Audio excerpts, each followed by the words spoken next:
meaning district heating, meaning power to X, meaning about 6,300 singular wind turbines installed. In fact, the origins of Denmark's green transition date back to the 1970s. 99% dependent on imported fossil fuels, the oil crises of the 70s forced us to develop a more diversified energy supply. Denmark made history by erecting the world's first offshore wind farm in 1991 to become fossil-free by 2050. Later, we set the ambitious target of cutting emissions by 70% by 2030. Partnerships, and that's what we hope to continue at COP17, which will take place in Armenia. There's a huge difference between onshore and offshore wind turbines. % of our electricity consumption is that we have managed to increase our GDP by almost 80%. The interconnectedness of the biodiversity crisis, which we also see in Armenia, is really pushing the focus on the fact that this is an interconnected challenge. It's also about public health. It's how we're going to solve the climate crisis. It can't be done without solving the biodiversity crisis as well. Had a price drop on offshore wind. It's almost as 1,500, but if you look at the entire green sector, it's more than 100,000 people.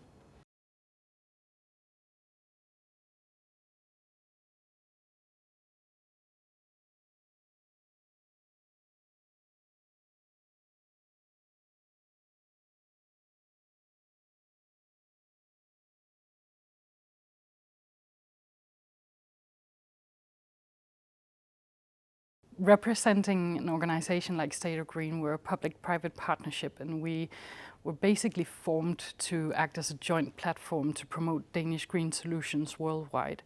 And what we really look for is to have dialogue and to have interaction with foreign governments, with foreign stakeholders, with public sector, with private sector, because we need everyone involved with the green transition. What we have learned here in Denmark through 50 years of transitioning, we have learned that green business is good business, but we have also learned that we cannot do this alone. So what we need is, of course, to have that instant connection with other countries that are like-minded, that also look into the green transition, and to work together to have our businesses form partnerships, to have our governments also have government-to-government partnerships, so we can learn from each other. If there's one thing we know is that in terms of reaching our climate targets globally, basically, we are in a hurry, so to speak.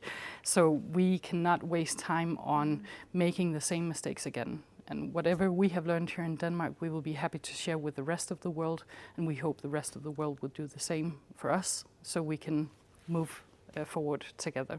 Thank you so much. Thank you. Do you think you can mention anything about the COP17? Because that was very Yes. good point. Yeah. We are in a preparation for Yes. the COP17. This Yes. is something big for us Yeah. to come next week. So Absolutely. we will definitely Yeah. include that as well.